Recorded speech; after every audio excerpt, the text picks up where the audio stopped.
노달은 정도를 때려 죽이고 도망치다가 안문현에서 자신이 구해준 기미를 다시 만난다. 기미는 혹시나 정도 일당이 동경으로 가는 길로 자신들을 잡으러 올 것이 두려워 북쪽으로 길을 잡고 달아나다 옛날에 알고 지내던 사람을 우연히 만나 안문현으로 오게 되었다고 했다. 그리고 딸 출연은 안문현에서 큰 부자인 조원혜란 사람에게 시집갔다고 했다. 그 덕에 기미도 생활이 편해졌다고 했다. 그리고 그 인연으로 노달은 조원혜와 위형제가 된다. 노달은 조원혜의 도움으로 오대산 문수원으로 가서 팔자에도 없는 스님이 된다.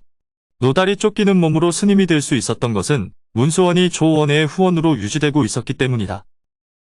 오대산 문수원의 지진 장로는 노달에게 지심이라는 법명을 주었다.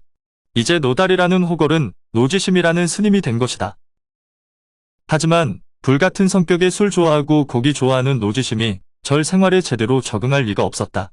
거기다 몸 잘 쓰는 무관이 어찌 수양하는 절 생활이 맞겠는가.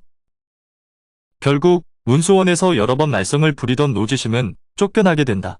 하지만 조원혜의 체면을 생각한 지진 장로는 그냥 파문하는 대신에 자신의 사제 지청선사가 주지로 있는 동경의 대산국사로 보내기로 한다. 노지심은 지진 장로에게 9번 절하고 짐을 챙겨 오대산을 떠났다. 오대산을 내려와 마을에 들린 노지심은 대장장이부터 찾아갔다. 전에 주문해 놓은 62근짜리 철로 된 선장과 날이 잘 선 궤도를 찾아가기 위해서였다. 그렇게 선장과 궤도까지 갖추니 누가 봐도 떠도는 스님 같았다. 모든 준비를 마친 노지심은 동경으로 발걸음을 옮겼다. 그러나 길을 가는 방식은 여느 스님들과는 전혀 달랐다. 노지심은 보름 동안 걸으면서도 한 번도 절을 찾아가서 자는 법이 없었다. 언제나 객점을 찾아 따뜻하고 편안한 방 안에서 잠을 잤다. 그리고 먹는 것도 술과 고기를 즐겨 먹으니 스님다운 것은 복장과 머리뿐인 셈이었다. 동경으로 가던 노지심이 어느 고을 근처를 지나게 되었다. 해가 떨어져 잠잘 곳을 찾던 노지심 눈에 한 장원이 보였다. 그 장원은 숲속에 있었는데 장원 뒤는 첩첩산중이었다. 노지심은 그 장원에서 하룻밤 신세를 져야겠다고 생각하고 그쪽으로 발걸음을 옮겼다. 노지심은 대문 앞에서 선장을 짚고 서서 주인을 찾았다. 그런데 주인은 안 나오고 하인 하나가 내다보며 무슨 일이냐고 물었다. 노지심이 하룻밤 재워주기를 청했으나 그 하인은 오늘 밤 장원에 일이 있어 손님을 받을 수 없다며 거절했다. 하인의 말에 불쾌해진 노지심이 매정함을 따지듯 이유를 물었다.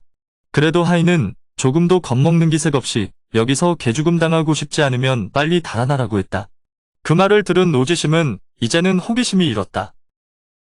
노지심이 호기심의 그 이유를 다시 물으니 하인이 귀찮다는 듯 빨리 가라는 말만 되풀이했다. 결국 화가 난 노지심의 언성이 높아졌다. 그런 소란 때문인지 안에서 장원의 주인인 듯한 노인이 나와 무슨 일이냐고 물었다. 양쪽의 말을 다 들은 노인은 노지심이 오대산에서 온 스님이라는 말을 듣고는 안으로 들어오게 했다. 안으로 들어간 노지심이 주인에게 오늘 밤 무슨 일이 있느냐고 물었다. 그러자 그동안 담담한 표정으로 있던 노인이 처량하게 떨리는 목소리로 그 사연을 말했다. 여기는 도화촌이라는 마을이고 이 장원은 도화장이라고 한다. 그리고 사람들이 그를 도화장의 유태공이라고 부른다고 자신을 소개했다. 그런데 오늘 밤 바라지도 않는 사위를 맡게 되었다고 했다. 오늘 밤 시집가는 유태공의 딸은 한창 꽃같이 피어나는 19살이었다. 그런데 최근 도화산에 도둑대가 들었다고 한다. 자기들끼리는 대왕이라고 부르는 산적 우두머리가 둘인데 그 부하가 5,600이나 되는 큰 산적이었다. 워낙 세력이 커서 관에서도 소탕하는 것이 힘들다고 한다. 그런데 그 우두머리 중에 하나가 유태공의 딸을 보고 반해버린 것이다. 그자는 멋대로 예물을 보내고 나를 받아 청혼을 했는데 그게 오늘 밤이라고 했다. 이제 밤이 조금 더 깊어지면 그자가 장원으로 내려올 것인데 힘없는 노인이 맞서 싸울 수도 없고 어쩔 수 없이 딸을 내주는 길밖에 없어 괴롭다고 했다. 그 말을 듣자 노지심은 화가 치솟았다. 그러나 주인이 워낙 겁을 먹고 있어 싸우겠다고 나서면 안 될 것 같았다. 노지심은 올라오는 화를 억누르며 능청스레 말했다. 자신이 오대산 지진 장로 밑에서 불가의 인연에 관해 설법을 많이 들었으니 누구라도 자기 말을 들으면 마음을 돌리지 않고는 못 베길 것이라 했다. 그러면서 오늘 밤 유태공의 딸은 다른 곳으로 보내고 노지심을 딸 방으로 보내달라고 했다. 그러면 자신이 그자를 인연에 대한 설법으로 마음을 바꿔 먹도록 만들겠다고 했다. 그러나 유태공은 노지심의 말을 선뜻 믿지 못해 망설였다. 하지만 노지심이 워낙 자신 있게 걱정하지 말라고 하니 그때야 유태공도 노지심의 말을 따르기로 한다. 노지심은 그 자리에서 술과 고기를 배불리 먹고 선장과 계도를 챙겨 원래 유태공의 딸이 있어야 할 신방으로 걸어 들어갔다. 이미 유태공의 딸은 이웃집으로 옮겨 놓은 뒤였다. 신방에 들어간 노지심은 방 안의 가구들을 한 곳으로 밀어낸 다음 계도는 침상 머리맡에 놓아두고 선장은 의자에 기대 놓았다. 그리고 휘장 뒤로 가서 옷을 벗어 던지고 벌거숭이 알몸으로 침상 위에 올라앉았다. 밤이 깊어지자 유태공은 머슴들을 시켜 등불을 걸게 하고 마당에는 홀례상을 꾸몄다. 마침 그때 도화산 쪽에서 북소리와 징소리가 은은하게 들려왔다.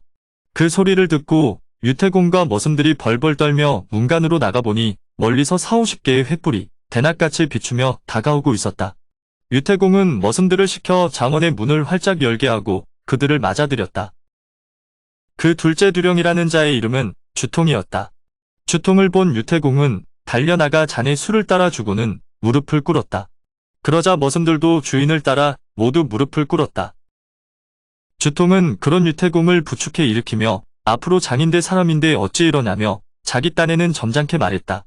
그러면서 부하들과 흥겹게 술을 마시며 즐겼다. 그리곤 신방으로 안내를 받아서 들어갔다. 주통을 신방 앞까지 안내해준 유태공은 얼른 뒤돌아서 그곳을 떠났다.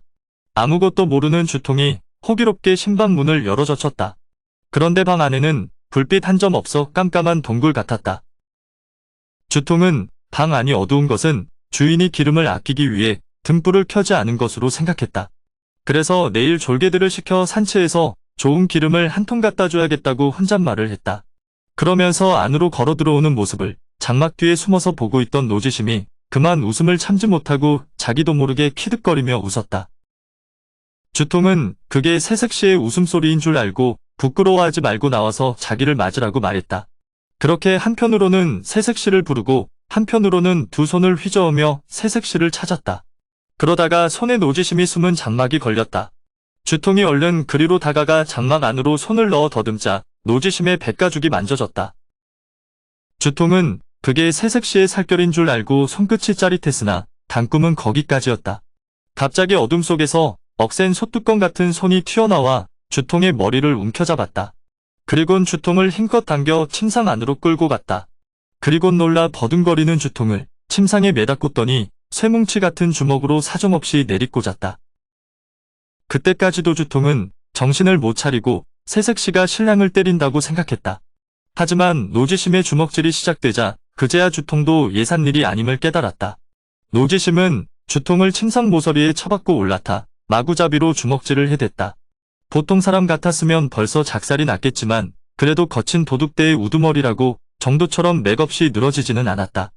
하지만 노지심의 주먹을 계속해서 견뎌낼 수는 없었다. 살겠다고 발버둥 치던 주통은 버둥거리면서 숨 넘어가는 소리로 사람 죽는다고 소리를 내질렀다. 바깥에서 그 소리를 들은 유태공과 주통의 졸개들이 황급히 등불을 들고 신방으로 들어가 보았다. 등불 아래 비친 광경은 참으로 가관이었다. 한 몸집 큰 중이 실오라기 하나 안 걸친 알몸으로 주통을 침상에 끌어놓고 깔고 앉아 주먹질을 퍼붓는 중이었다. 그 모습을 보고 주통의 졸개들이 자기들 대장을 구하겠다고 달려들었다. 주통의 졸개들이 창칼을 들고 방 안으로 몰려들어오는 것을 본 노지심은 주통을 버려두고 침상 곁에 기대 놓았던 선장을 집어들었다. 그리곤 벌거벗은 노지심이 선장을 휘두르며 다가가자 달려들던 졸개들은 그 흉폭하고 해괴망측한 모습에 저마다 비명을 내지르며 되돌아서서 달아나기 바빴다. 노지심이 잠시 졸개들에게 한눈을 팔고 있는 틈을 타서 주통은 방문으로 기어나왔다. 그리곤 한다름의 마당으로 달려가 말등에 올라타고는 달아났다. 일이 그리 되자 유태공은 이제 집안이 풍비박산 날 것이라며 노지심을 잡고 원망스레 말했다. 하지만 노지심은 너무 걱정하지 말고 옷이나 걸치고 이야기하자며 태연히 대꾸했다. 옷을 입은 노지심을 잡고 다시 유태공이 어떻게 하면 좋냐고 원망스레 물었다. 그러자 노지심은 자신의 내력을 밝히며 걱정하지 말라고 했다. 그러면서 산적들이 다시 내려오면 모두 때려잡아 줄 테니 묶어서 관에 넘기고 상이나 타라고 했다. 유태공도 어쩔 수 없이 이제 믿을 것은 노지심뿐이었다. 유태공은 술과 고기를 내주며 어디 도망가지 말고 자기 집안을 살려달라고 원망 대신 간곡히 매달렸다. 노지심은 걱정하지 말라며 유태공이 내놓은 술과 고기를 마시면서 산적들을 기다렸다. 한편 산채로 도망간 주통은 큰 두령에게 자신이 당한 일을 일러바치고 복수해 달라고 했다. 주통의 이야기를 모두 들은 큰 두령은 즉시 졸개들을 거느리고 기세 좋게 마을로 쳐 내려갔다. 산적들이 장호문 앞에 도착하자 그때까지 술을 마시고 있던 노지심이 윗옷을 벗어던지고는 개두를 허리에 찬 뒤 선장을 둘러매고 마당으로 성큼성큼 걸어 나왔다. 긴 창을 들고 말 위에 앉아있던 큰 두령을 향해 노지심이 욕을 퍼부었다. 그러자 큰 두령도 노지심에게 욕을 퍼부으며 창을 겨눴다. 노지심이 선장을 풍자같이 돌리며 달려나가니 큰 두령과 거리가 좁아졌다. 큰 두령도 긴 창으로 맞받으려다 말고 갑자기 급하게 소리쳐 노지심을 세웠다. 그리고는 뜬금없이 스님의 목소리가 어디서 많이 듣던 것이라며 이름을 물어왔다. 그러자 노지심은 자신이 과거의 노달이었음을 밝힌다. 그러자 큰 두령이 갑자기 껄껄 웃으며 말에서 뛰어내리더니 창을 거두고 뜻밖의 말을 했다. 형님, 그간 별일 없으셨소? 노지심은 갑자기 상대가 그렇게 공손하게 나오자 어리둥절했다. 노지심이 몇 발짝 물러나 선장을 거두고 가만히 큰 두령을 살펴보았다. 불빛 아래 드러난 얼굴을 보니 그제야 노지심도 그를 알아보았다. 바로 장바닥을 떠돌며 차력쇼로 창술과 봉수를 보여주며 약을 팔던 전 교두타오장 이충이었다. 이충은 전에 노지심이 정도를 때려 죽이는 사건을 일으키기 전날 술집에서 출연 부녀의 사연을 함께 들었던 일행 중 하나였다. 노지심이 정도를 때려 죽이고 관에 쫓기는 몸이 되자 이충도 일에 엮일까봐 도망쳤다고 했다. 딱히 갈 곳 없이 이곳저곳 헤매다가 어느 날 도화산 아래를 지나게 되었다고 한다. 그런데 그때 도화산에서 산채를 열고 산적질을 하던 주통이 졸개를 거느리고 이충을 털어먹겠다고 덤볐다가 역으로 두들겨 맞고 이충을 큰 두령으로 맞았다고 했다. 서로 옛 이야기를 주고받던 노지심은 이충에게 주통을 불러 도화장과의 혼사를 깨도록 해야겠다고 했다. 그러자 이충은 노지심이 자기들 산채에 며칠 머물면 자연히 유태공의 어려움은 풀릴 것이라 했다. 그렇게 노지심과 유태공은 이충을 따라 산채로 갔다. 그리고 이충은 주통을 불러 유태공의 딸과 혼사를 깨라고 좋게 타일렀다. 옆에서 노지심도 점잖게 타이르며 거들었다. 두 사람이 그러는 동안 유태공은 주통이 예물로 줬던 금과 비단을 내놓으며 좋게 달랬다. 결국 주통도 어쩔 수 없어 다시는 도화정 문턱을 밟지 않겠다고 약속했다. 그 약속을 받고 유태공은 얼른 산채를 나와 마을로 내려갔다. 남은 이충과 주통은 노지심을 위해 소와 말을 잡고 크게 잔치를 열었다. 오늘의 영상은 여기까지입니다. 영상이 도움이 되셨다면 구독과 좋아요, 알람 설정 부탁드립니다. 시청해주셔서 감사합니다.